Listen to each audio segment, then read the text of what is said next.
Hello friends, you're watching India Today Tech, and in this video we're going to unbox the Bharat 5. It's the latest smartphone from Micromax that comes in the budget segment and is priced at rupees 5555, which is 5555.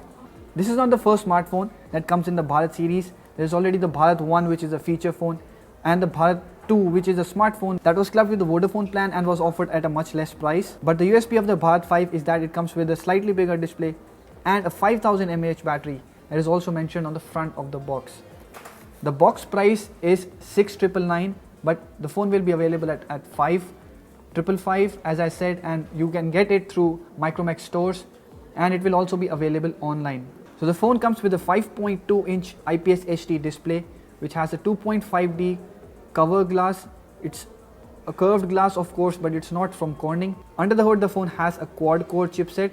It's not mentioned here, but it's a MediaTek chipset.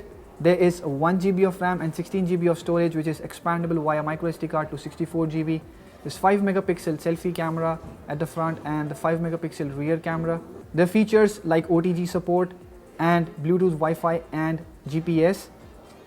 The phone supports dual SIM and has 4G VoLTE capability. It has a 5000 mAh battery with power bank function, which means that you can also charge other smartphones connected with the Micromax Bharat 5. Okay, now let's take the phone out of the box. Another thing is that the phone comes with latest Android Nougat operating system, which is of course not the latest, but in this price segment we see that most phones come with the Android Nougat. The latest being the Android Oreo, which is starting to come on smartphones right now. So here is the Micromax Bharat 5. It's black in color from the front and the back as well, which gives it a uniform color look. It's quite thick and chunky is what I see straight out of the box. It's quite a heavy smartphone as well, though if you measure the weight it's not that much. The phone does have a unibody design and it's quite glossy.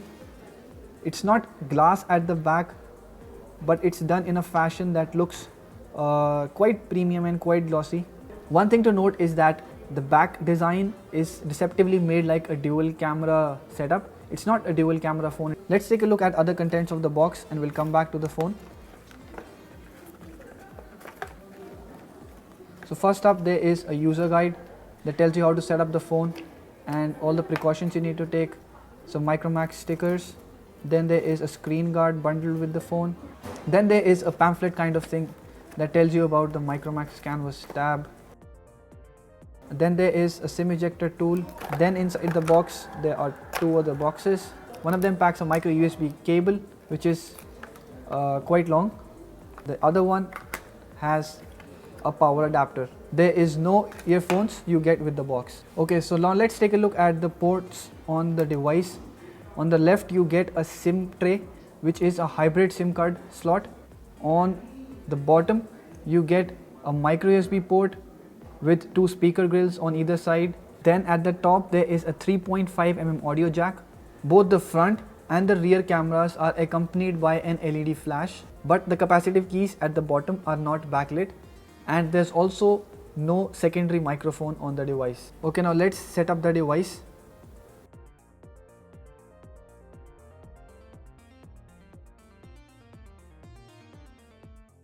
So the phone has been set up. So the first thing you notice is that the phone does not ship with stock Android interface.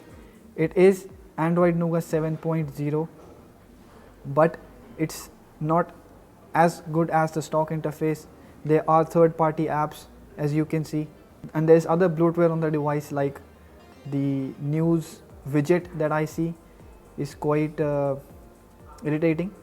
But then again, you also get a few features like the notes app I can see, or the call recorder, which you would have to download separately. Also, since it's not a pure stock interface, you'll see that some things won't work as intended. For example, if you want to use multi-window feature, you'll see that there is no option in the recent apps menu to set up multi-window. You can just close apps from here or open them again, but there's no option to put multi-window. We'll be letting you know in the full review the performance of the device, but for now let's test out the display quality.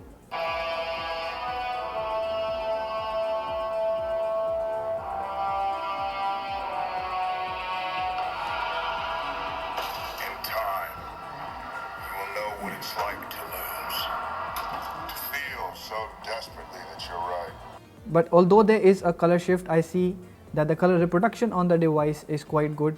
For a 720p display and for a phone at this price, you get quite a punchy display. Also, we found that there's only one speaker working on the device, that is on the right side.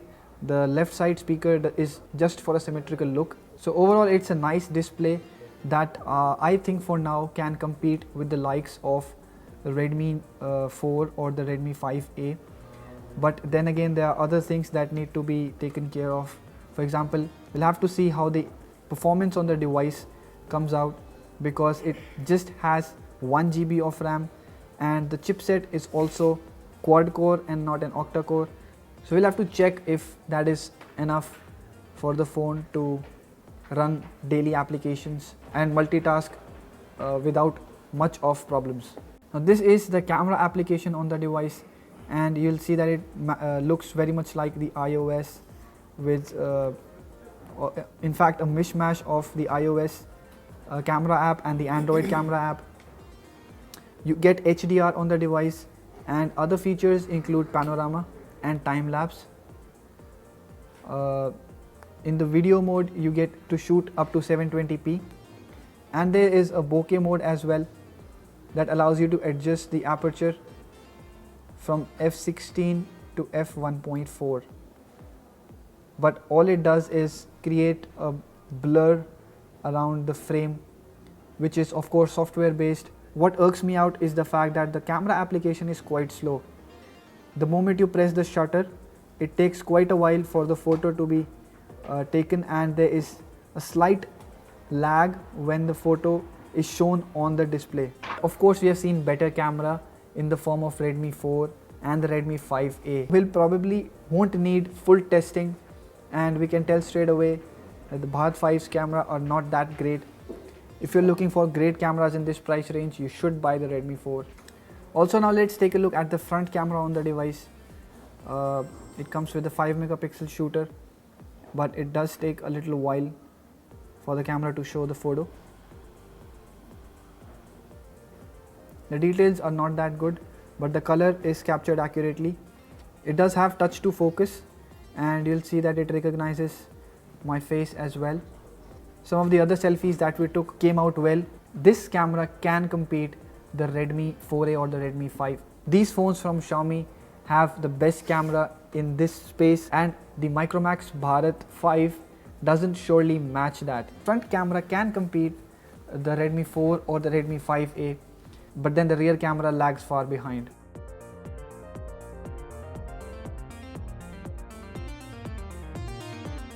If you have anything to ask about the Micromax Bharat 5, let us know in the comment section below. Also, if you have liked this video, hit the thumbs up button and share this video with your friends. Subscribe to our channel to get latest stuff delivered directly to your inbox. Thank you for watching.